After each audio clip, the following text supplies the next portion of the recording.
മാന്യസദസ്സിന് എൻ്റെ വിനീതമായ നമസ്കാരം. എൻ്റെ പേര് മയൂഖ. ഞാൻ 5ാം ക്ലാസ്സിൽ പഠിക്കുന്നു. സഹൃദയരെ, കലാസ്നേഹികളെ, കഥാപ്രസംഗ വേദികളിൽ നിസ്തുലമായ അനവധി ജനപ്രിയ കഥകളിലൂടെ ജനഹൃദയങ്ങളിൽ വ്യക്തിമുദ്ര പതിപ്പിച്ച സുപ്രസിദ്ധ കാഥികൻ ശ്രീ ശ്യാമശിവനെ പോലെയുള്ള മധുക്കൾ നമ്മെ വിട്ടുപിരിഞ്ഞു. എങ്കിലും കഥാപ്രസംഗം എന്ന കലയുടെ പ്രസക്തി എന്നും നമ്മുടെ നാട്ടിലൊട്ടും കുറഞ്ഞിട്ടില്ല. സ്നേഹിതരെ, നിങ്ങളുടെ മുൻപിൽ ഒരു കൊച്ചു കഥയുമായി ഞാൻ എത്തുന്നു. അതെ, അതാണ് പറയിപ്പറ്റ പന്തിരുകുലം.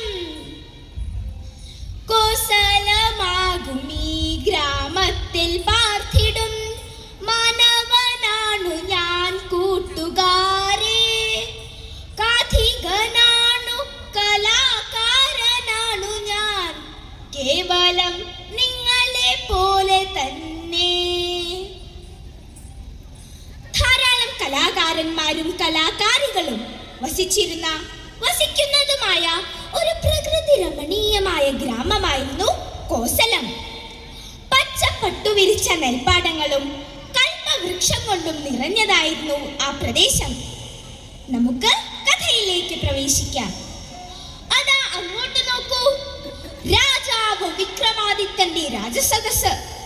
സദസ്സിൽ രാജപണ്ഡിതന്മാരിൽ ഏറ്റവും ശ്രേഷ്ഠനാണ് നമ്മുടെ കഥാനായകനായ വനരുചി. ഒരു ദിവസം സദസ്സ് വിളിച്ചു ചേർത്ത് രാജാവ് ഒരു സമസ്യ നൽകി. രാമായണ കഥയിലെ ഏറ്റവും ശ്രേഷ്ഠമായ വരികൾ ഏതാണ്? വരരുചിയെന്നൊരു ബ്രാഹ്മണനന്നി വിക്രമാദിത്യ സദസ്സിലുണ്ടായി. പണ്ഡിതനാകും വിദൂഷികനാണിവൻ, സഭയിലെ നല്ലൊരു രത്നമാണ്. സാമാജികന്മാരെ അഖിലം വിളിച്ചെന്ന് സഭയിൽ നടുക്കും സമസ്യയേകി. സമസ്യയ്ക്ക് പല പണ്ഡിതന്മാരും രാമായണ കഥയിലെ പല ശ്രേഷ്ഠമായ വരികളും ചൊല്ലിക്കേൾപ്പിച്ചു. ചിലർ എല്ലാ വരികളും ശ്രേഷ്ഠമാണെന്ന് ഉണർത്തിച്ചു. പക്ഷെ വരരുചി നിശബ്ദനായിരിക്കുകയായിരുന്നു. ഉടനെ മഹാരാജാവ് വരരുചിയെ സമക്ഷത്തിങ്കൽ വിളിച്ച് ഒരു ആജ്ഞ നൽകി. ഇന്നേക്ക് 41ാം ദിവസം സമസ്യയ്ക്ക് വ്യക്തമായ ഉത്തരം കിട്ടിയിരിക്കണം. അല്ലാത്ത പക്ഷം താങ്കളെ സഭയിൽ നിന്നും ബഹിഷ്കരിക്കുന്നതായിരിക്കും. ഇത് കൽപ്പനയാണ്. സരസൻ വരരുചി ശങ്കിച്ച നേരത്ത് അരജൻ വിളിച്ചു സമസ്യയോതി. രാമായണത്തിലെ ശ്രേഷ്ഠവരികളെ തിരയുവാനായി സമയമേകി. പാവം പണ്ഡിത ശ്രേഷ്ഠൻ രാജാവിന്റെ സമസ്യയ്ക്കുള്ള ഉത്തരം കണ്ടുപിടിക്കാനായി അവിടെ നിന്നും യാത്രയായി. പല വേദങ്ങളും ഉപനിഷത്തുക്കളും അദ്ദേഹം തിരക്കി. പലരെയും അദ്ദേഹം കണ്ടുമുട്ടി. പക്ഷേ രാജാവിന്റെ സമസ്യയ്ക്കുള്ള ഉത്തരം മാത്രം അദ്ദേഹത്തിന് കണ്ടുപിടിക്കാൻ സാധിച്ചില്ല. അങ്ങനെ ദിവസങ്ങൾ കടന്നുപോയി.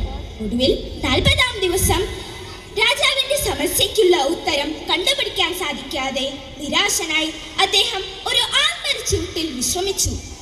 ആ വൃക്ഷം വനദേവതമാരുടെ വാസസ്ഥലമായിരുന്നു. വനദേവതമാർ മുനുശ്രേഷ്ഠനെ കാവലിരുന്നു. അപ്പോഴാണ് സമീപത്തുള്ള ഒരു പറയക്കുടിലിൽ പ്രസവം നടക്കുന്നതായി അവർ അറിയുന്നത്. ചില വനദേവതമാർ ആ ഭാഗത്ത് യാത്രയായി. പ്രസവം കണ്ടുവന്ന വനദേവതമാർ തമ്മിൽ സംസാരിക്കുന്ന വാർത്ത വരരുചിയുടെ കാതുകളിൽ മുഴുങ്ങി. അതിൽ ഒരു വനദേവത പറഞ്ഞു, ഇപ്പോൾ ജനിച്ച ഈ കുഞ്ഞിന്റെ ഭാവി വരൻ മാം വിദ്ധി ജനകാത്മജ എന്ന പ്രധാനപ്പെട്ട ശ്ലോകം അറിയാത്ത ഈ വൃക്ഷച്ചുവട്ടിൽ വിശ്രമിക്കുന്ന വരരുചി തന്നെയാണ്. ഇന്നു ഭൂജാതം പാറയ്ക്ക് കാന്തനായി വരരുചി ഭൂസ്വരൻ ആഗമിക്കും.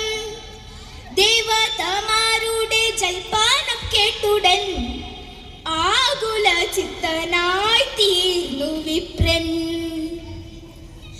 കേട്ട വരരുചിയുടെ മനസ്സ് ഒരുപോലെ സന്തോഷത്തിലും സന്താപത്തിലും നിറഞ്ഞു തുളുമ്പി.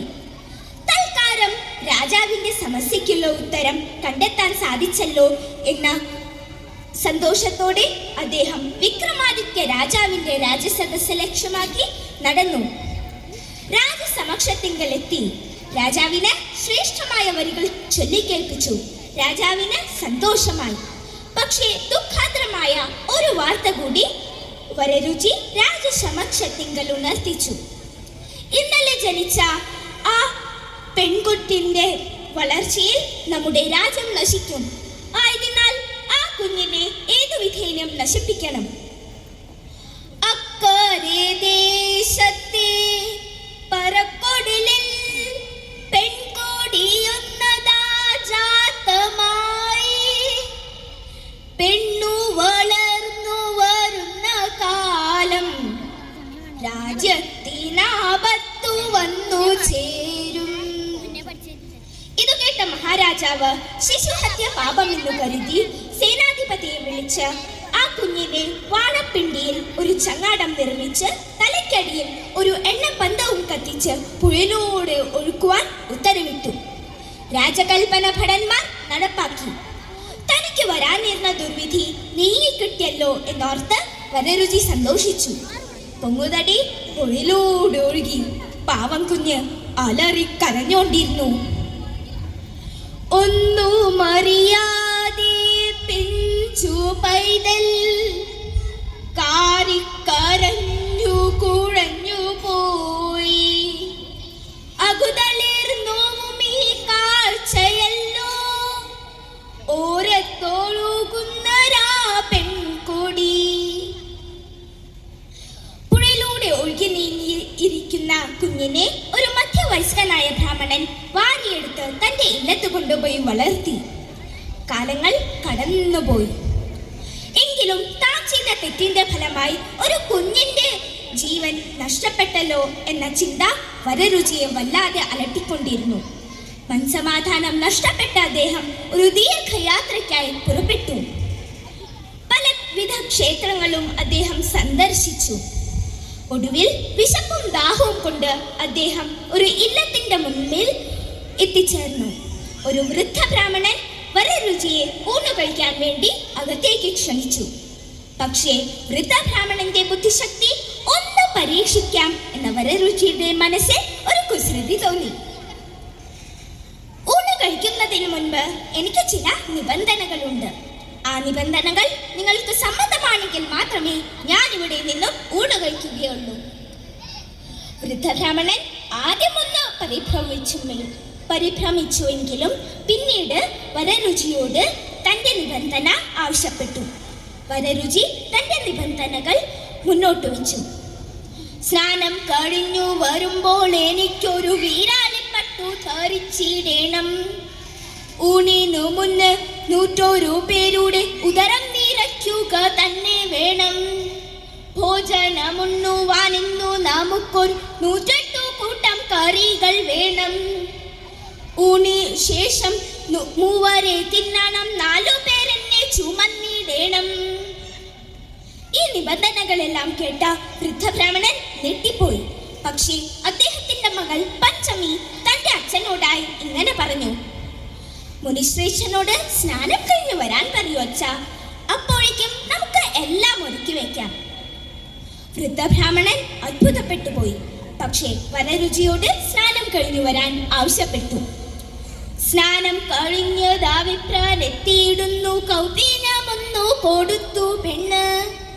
വൈശ്യമുണ്ണുവാനുള്ളൊരു കോപ്പുകൾ പഞ്ചമി മെല്ലെ ഒരുക്കിയിടുന്നു. അതെ, വരരുചി സ്നാനം കഴിഞ്ഞെത്തി. എടുക്കുവാൻ ഒരു വീരാളി പട്ടായി ഒരു പുതിയ കൗപീന്യം പഞ്ചമി വരരുചിക്ക് നൽകി. ബ്രാഹ്മണർക്ക് ഊണിനു മുൻപ് വൈശം കൊടുക്കുക എന്നൊരു ചടങ്ങുണ്ട്. അതിലൂടെ 100 ദേവന്മാരെ ഊട്ടുക എന്ന അതിഥിയുടെ ആഗ്രഹവും പഞ്ചമി മെല്ലെ ഒരുക്കി കൊടുക്കുകയായിരുന്നു. പഞ്ചമി അതിഥിക്ക് ഊണ് വിളമ്പി. പ്രത്യേകമായ ഊണിനുണ്ടായ വിഭവമായിരുന്നു ഇഞ്ചിത്തൈര്. ഇഞ്ചിത്തൈര് വിളമ്പിയാൽ 108 കൂട്ടം കറികളോടെ സദ്യ വിളമ്പി എന്ന ഒരു വിശ്വാസമുള്ളതായി വൃദ്ധബ്രാഹ്മണൻ ഓർത്തെടുത്തു.